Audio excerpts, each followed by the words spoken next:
Salam. Ya, kita sudah menyampaikan doa-doa kita ya. Kemudian kita lapisi dengan pujian penyembahan dalam roh dan kebenaran dan di dalam nyanyian Mazmur bahasa roh. Kemudian kita akan meninjau, meneliti keadaan yang sekarang. Ya, dasarnya adalah Matius 10 ayat 26, 25, 27. Seperti ini bunyinya. Jadi janganlah kamu takut terhadap mereka karena tidak ada sesuatu pun yang tertutup yang tidak akan dibuka dan tidak ada sesuatu pun yang tersembunyi yang tidak akan diketahui. Ini yang menjadi hiruk pikuk kejadian sekarang. Semuanya dibongkar.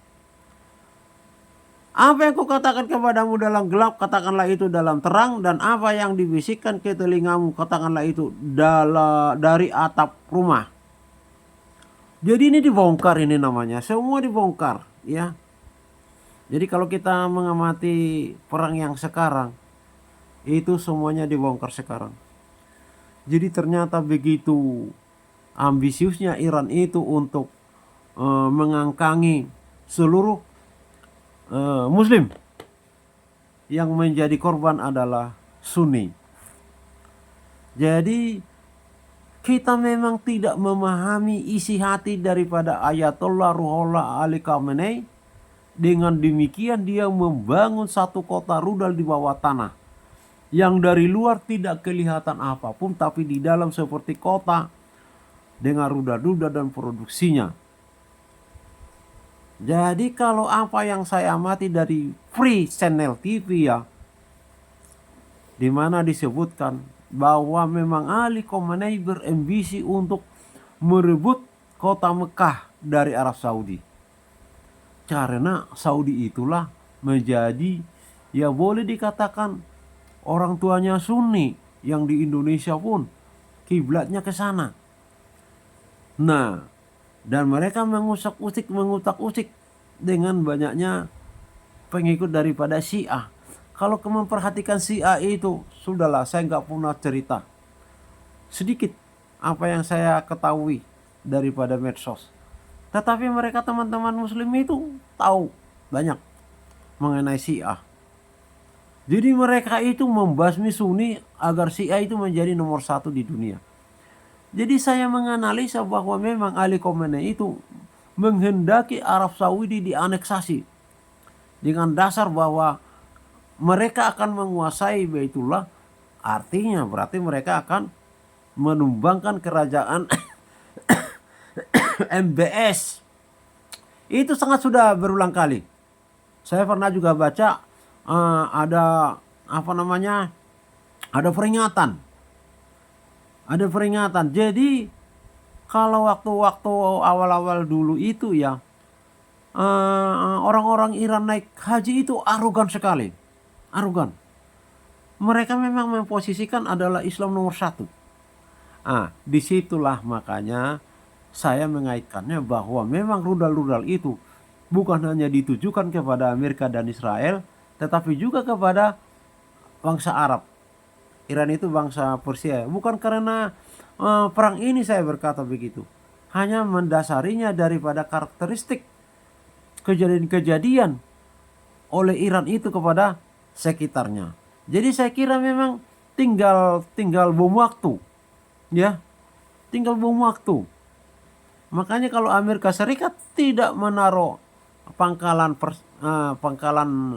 pertahanannya di Kuwait, Qatar, Oman ada ya, Oman nggak ada ya, Bahrain, terus Arab Saudi, saya kira memang cepat selesai kok itu, apa itu, negara-negara Arab itu tunduk kepada Iran dan Iran itu menjadi superior, ya menjadi adik kuasa di Timur Tengah.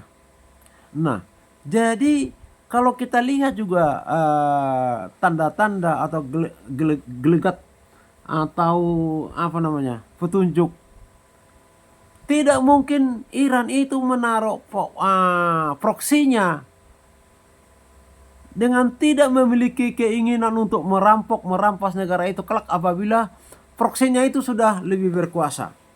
Ya, jadi akan mendominasi kekuatan persenjataan di negara di mana ada proksinya? Tidak mungkin. Untuk apa dia taruh di situ itu? Karena memang ada rencana menganeksasi untuk jadikan Iran itu adalah Islam nomor satu. Dan semua Islam tunduk kepada dia. Nah itu. Jadi kalau proksinya itu yang berkuasa, wah tinggal A katanya Khamenei, A semualah. B semua.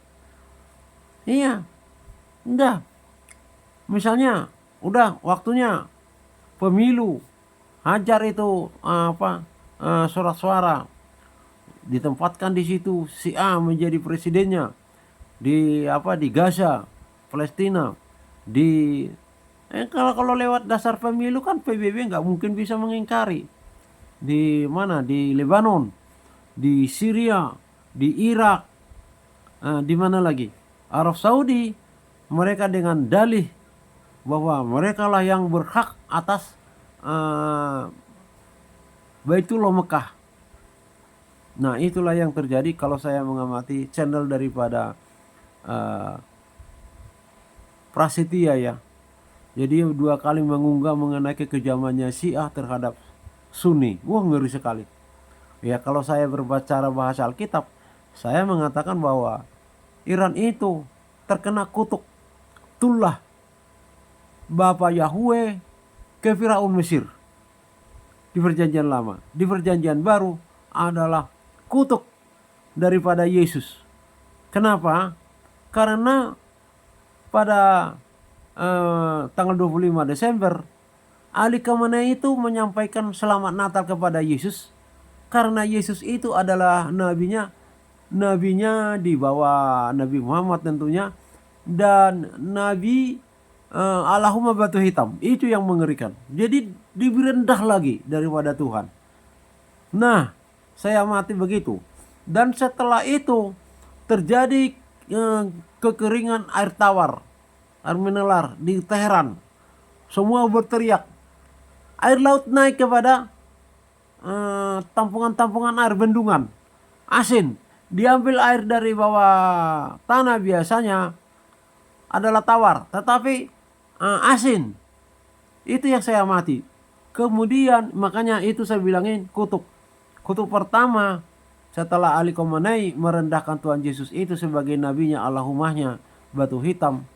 Allahumma batu hitam mereka. Terjadi kekeringan, air tawar tidak ada. Kemudian itu kutuk pertama. Kutuk kedua, mata uangnya Iran anjlok. Kutuk ketiga terjadi demonstrasi. Kutuk keempat pembunuhan, demonstrasi. Kutuk kelima, payung pertahanan udaranya Iran hancur. Tidak berdaya terhadap serangan Amerika. Kutuk keenam, perang ya. Perang perang. Kutuk keenam, Khamenei dan 40 tokoh pimpinan teras Iran mati terbunuh. Kutuk ke-7 dilanjutkan lagi kehancuran kota rudal bawah tanah. Kutuk ke-8 banyaknya meninggal pemimpin-pemimpin yang baru yang diangkat. Kutuk ke-9 jadi semuanya itu dikeraskan hatinya seperti Firaun. Itu pada intinya. Kutuk ke-9 ya lanjutkan itu perang hancurnya Hormuz ya, Selat Hormuz. Kutuk ke-10 nah ini kita tidak tahu. Ini kita tidak tahu. Kutuk ke-10 ini kita nggak tahu. Lalu kemarin itu sebenarnya kita sudah bergembira sekali mereka bisa berdamai. Ternyata tidak. Nah ini menjadi pertanyaan. Loh kalau nggak berdamai berarti ya perang habis-habisan. Dedel duel katanya filosofi orang Jawa. Nah makanya saya bilangin. Jadi yang merendahkan Tuhan Yesus itu akan kena kutuk. Bagaimana dengan JK yang menghancurkan gereja? Saya bilang ini bisa jadi JK tamat. Kena kutuk juga itu. Kenapa salahnya gereja dia bakari? Apa salahnya? Apa dosanya gereja kepada dia? Tidak ada. Sama dengan Sunni. Apa salahnya orang-orang itu? Tidak ada. Tapi darahnya, katanya channel Prasetyo TV, itu disembeli dan darahnya ditampung dibuang ke sungai. Bayangkan, ngapain? Lah dikuburkan kan selesai. Nah, saya kutip di dalam Alkitab bahwa darah-darah mereka itu berteriak-teriak, berseru kepada Sang Penciptanya untuk darah mereka yang ditumpahkan itu dibalaskan. Di Alkitab darah itu adalah berbicara nyawa dan bersuara. Itu secara roh, secara alam natural, spiritual adalah roh orang itu. Kalau daging ini kan kita lihat, roh orang itu nggak bisa kita lihat. Itu berteriak seperti darah Habel. Nah itu saya amati, saya duga seperti itu. Terpujilah Bapa kekal selamanya. Haleluya. Amin.